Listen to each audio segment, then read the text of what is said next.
10. Izin menyampaikan, berikut ini merupakan hasil kerja kami dalam kegiatan praktikum mata kuliah perencanaan wilayah dengan topik yang kami angkat, yakni adalah berpusat pada infrastruktur dan juga utilitas.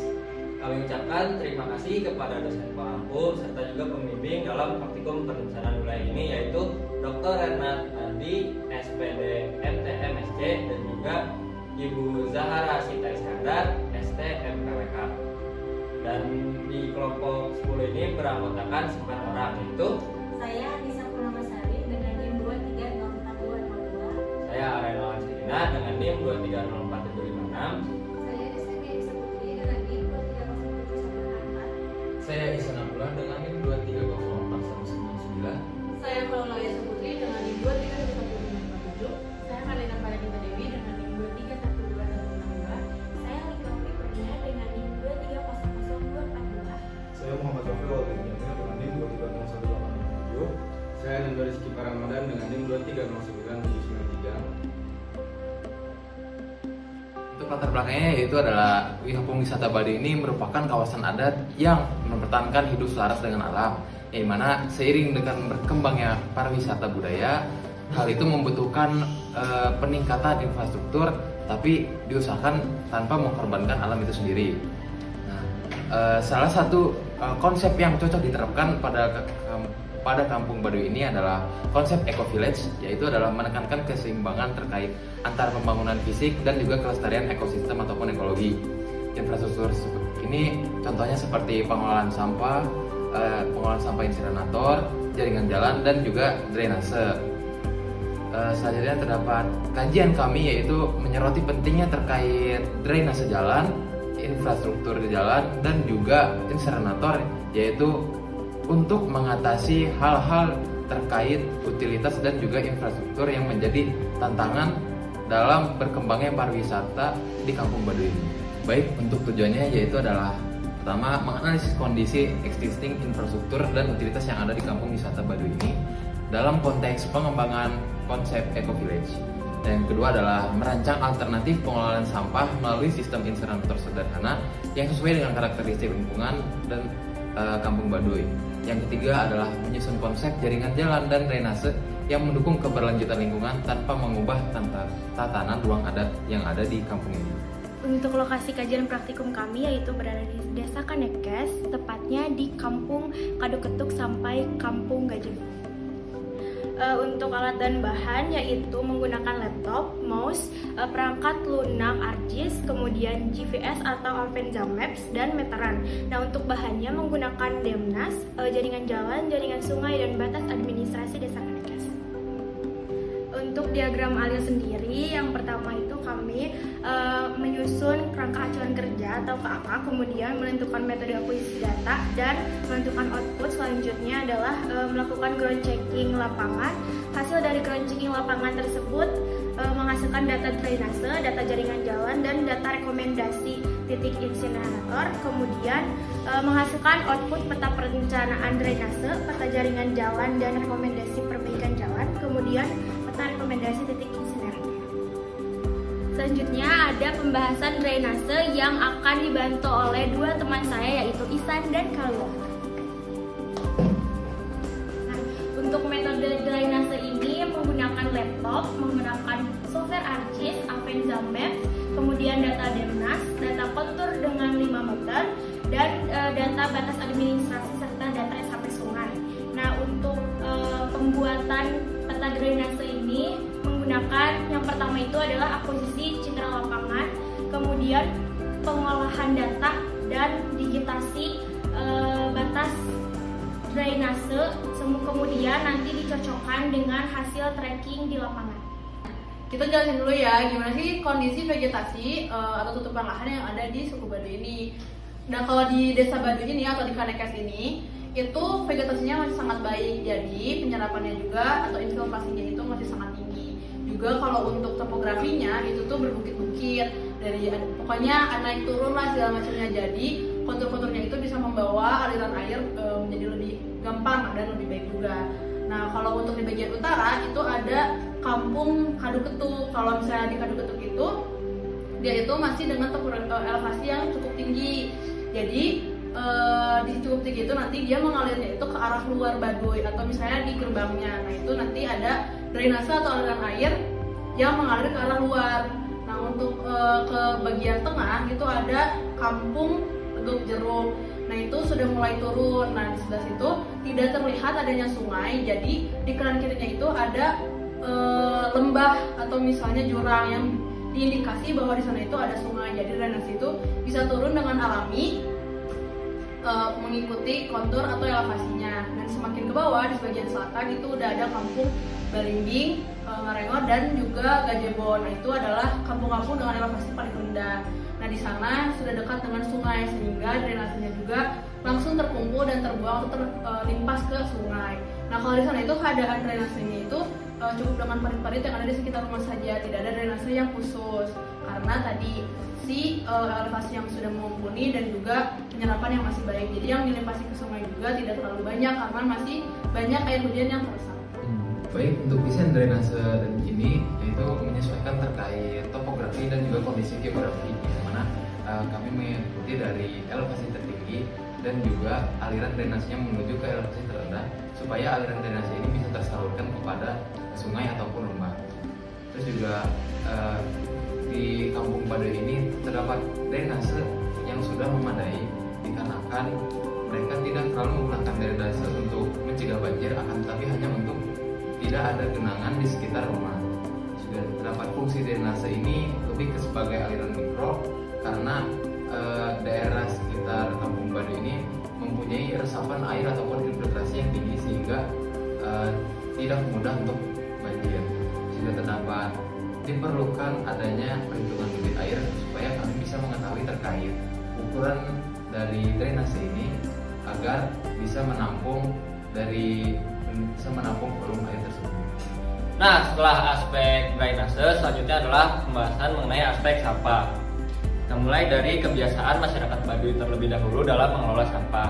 Nah, ada dua kebiasaan masyarakat Baduy dalam mengelola sampah, yaitu untuk sampah yang organik. Biasanya sampah organik itu dia dibuang di belakang rumah dan lalu dikubur.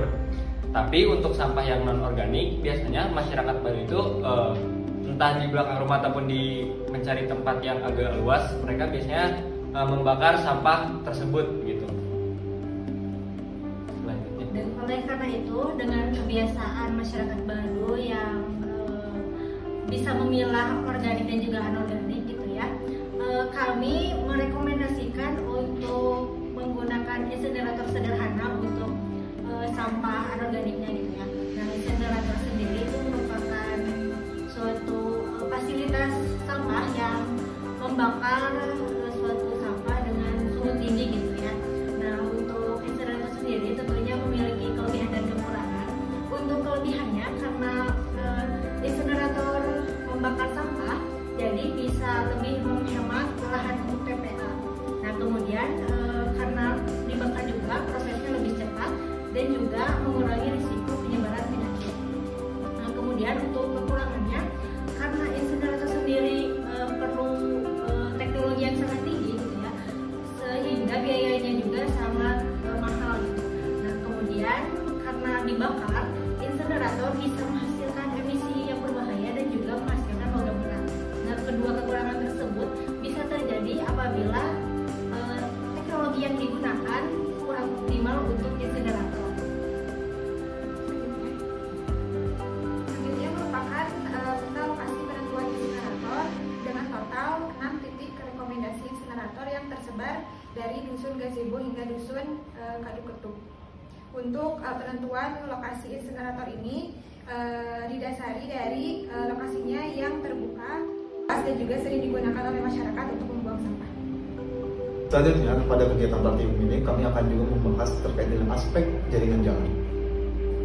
Aspek jaringan jalan sendiri kami akuisisi datanya. Pertama itu dengan melakukan training ataupun melakukan akuisisi data secara di lapangan. Pada akuisisi data di lapangan ini kami melakukan perjalanan yang menyusuri setiap jalan yang ada di daerah kajian kami, di galeri kami. Lalu untuk jalan tersebut nantinya akan kami bagi menjadi beberapa segmen kajian. Nah, segmen-segmen ini diperuntukkan untuk membagi jalan itu menjadi sebuah kelas ataupun sebuah kategori yang dimana bisa mendefinisikan sebuah jalan tersebut. Lalu juga setelah mendefinisikan jalan tersebut, kami akan melakukan geotagging ataupun penandaan, yang kemudian segmen-segmen itu diisi atribut-atributnya sesuai dengan karakteristik dari jalan tersebut. Nah, kemudian setelah itu kami akan melakukan ekspor data, yang dimana data yang akan dihasilkan itu akan berupa KML yang kemudian akan diolah pada Citra GIS. Nah, untuk interpretasi lebih lanjut, untuk pemahaman lebih lanjut, kami menggunakan Citra dengan resolusi tinggi, yang dimana kami menggunakan Citra Google. Nah, lalu juga kami juga menggunakan Citra DNAS, yang dimana itu untuk menggenerate ataupun untuk menghasilkan jaringan kontur. Dan kontur ini akan dibantu untuk menginterpretasikan jalan untuk lebih lanjutnya. Nah, setelah melakukan akuisisi data citra-citra tersebut, kami akan melakukan digitasi, yang dimana digitasi ini akan mempertimbangkan berbagai hal. Salah satunya itu adalah kondisi jalan, kemudian jaringan kontur, dan juga keterbutuhan jalan ataupun ketersambungan antara sebuah dusun, kampung atau kampung dengan kampung lainnya, sehingga nantinya akan menjadikan sebuah jaringan jalan rekomendasi. Baik, selanjutnya ada peta jaringan jalan. Jadi, pola jaringan jalan dan struktur ruang di Baduy ini memiliki pola linear memanjang begitu, dari selatan hingga utara, mengikuti bentuk perbukitan Baduy luar. Nah, jalur utama menghubungkan Gazebo, Marengo, Balimbing, Legok Jeruk, Kaduketuk 3 sampai ke Kaduketuk 1. Pola jaringan menyesuaikan morfologi lembah dan menggunakan bukit, sehingga jalur cenderung menempel pada kontur alami. Nah, karakteristik jalan dan aksesibilitasnya, seluruh jalur ini terdiri dari jalan setapak yang menjadi sarana mobilitas utama masyarakat Baduy. Jalan ini mengikuti kontur secara alami, menunjukkan bahwa akses mobilisasi masih dominan dan menjadi identitas kawasan gitu. Selanjutnya ada konektivitas antar dusun ini sederhana namun tetap fungsional untuk kebutuhan sehari-hari dan aktivitas wisata. Untuk elemen pendukungnya ada jembatan, yang terdapat beberapa jembatan kecil yang dibangun pada titik penyebaran sungai. Lalu ada jembatan juga yang berfungsi sebagai penghubung vital antara sungai yang berada pada tebing sempit dan lereng curam. Untuk struktur jembatannya mencerminkan adaptasi teknis masyarakat tanpa merusak bentang alami. Untuk keselarasan dengan lingkungannya, jaringan jalan dan jembatan-jembatan ini menyesuaikan dengan pola adat Baduy luar dan Baduy dalam gitu. Untuk mobilitasnya berbasis pedestrian, mendukung pelestarian morfologi kawasan dan mengurangi tekanan terhadap lingkungan. Ini selanjutnya ada peta kondisi jalan. Jadi untuk klasifikasi kondisi jalan ini ada 3 gitu, yakni baik, sedang, dan buruk. Untuk baik ini ada sekitar 2 kilo yang berada pada segmen terpanjang, terus ada di lereng yang melandai, serta yang permukaannya stabil dan mudah dilalui pejalan kaki. Selanjutnya ada kondisi jalan sedang sekitar 1,5 km yang tersebar pada lereng lebih curam atau vegetasi yang rapat. Yang jalurnya ini lebih licin, sempit, dan memerlukan kehati-hatian. Untuk kondisi jalan yang buruk ini cukup sedikit gitu, hanya sekitar 167 meter yang ditemui pada titik-titik erosi yang berbatu atau dekat dengan lereng curam yang rentan terhadap kerusakan dan potensi bahaya longsor. Selanjutnya ada peta rekomendasi perbaikan jalan. Nah, dari klasifikasi kondisi jalan yang tadi, kita merekomendasikan perbaikan jalan dan juga beberapa area untuk dijadikan prioritas perbaikan tersebut. Nah, rekomendasi ini disusun berdasarkan kondisi existing jalur setapak dan pola kontur perbukitan di wilayah Baduy luar. Lalu area prioritas perbaikannya itu berada di segmen dengan lereng curam dan juga permukaan jalan yang tererosi. Lalu titik prioritas banyak ditemukan di sekitar Marimbos dan sepanjang jalur Kaduketuk.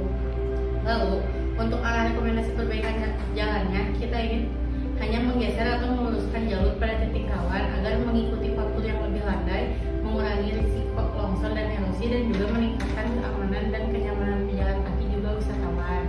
Lalu untuk prinsip penataan jalurnya yaitu kami tidak akan mengubah jalur secara drastis, hanya menyesuaikan dilakukan secara minimal untuk tetap menjaga prinsip tata ruang lokal masyarakat Baduy dan pelestarian lingkungan.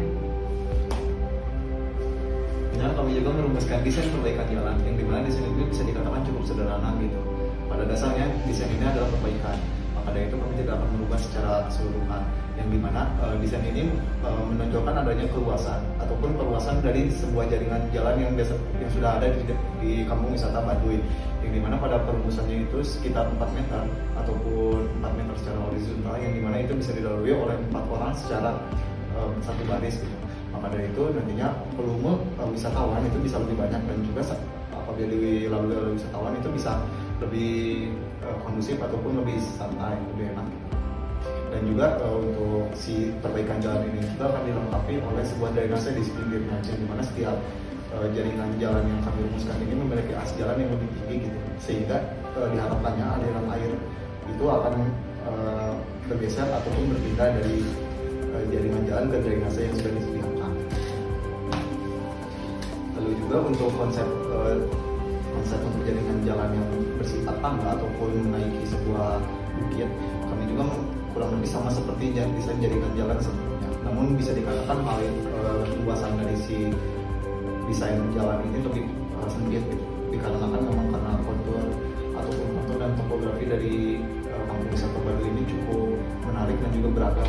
Maka dari itu masih perlu banyak penyesuaian. Namun konsep-konsep utamanya masih disesuaikan dengan jaringan jalan yang normal. Dapat kami simpulkan bahwa infrastruktur dan utilitas berperan strategis dalam mewujudkan eco-village di kampung wisata Baduy. Lalu sistem pengelolaan sampah tradisional yaitu pemilahan dan pembakaran terbatas menjadi dasar pembangunan insinerator sederhana per dusun. Dan insinerator ini berfungsi membakar sampah organik maupun anorganik dengan suhu tinggi untuk mengurangi volume dan mencegah penumpukan yang berpotensi mencemari lingkungan. Lalu untuk jaringan jalan mengikuti kontur alami dengan kondisi beragam, beberapa jalur perlu diadakan perbaikan. Segmen jalan yang curam dan tererosi memerlukan peningkatan untuk keselamatan mobilitas masyarakat juga wisatawan. Lalu banyak drainase alami yang membentuk dari lembah dan tutupan vegetasi rapat yang berfungsi optimal. Saluran drainase lokal di area pemukiman padat perlu ditambah untuk mencegah genangan. Lalu kombinasi teknologi sederhana dengan pengetahuan lokal terbukti efektif menjaga ekosistem dan kelestarian.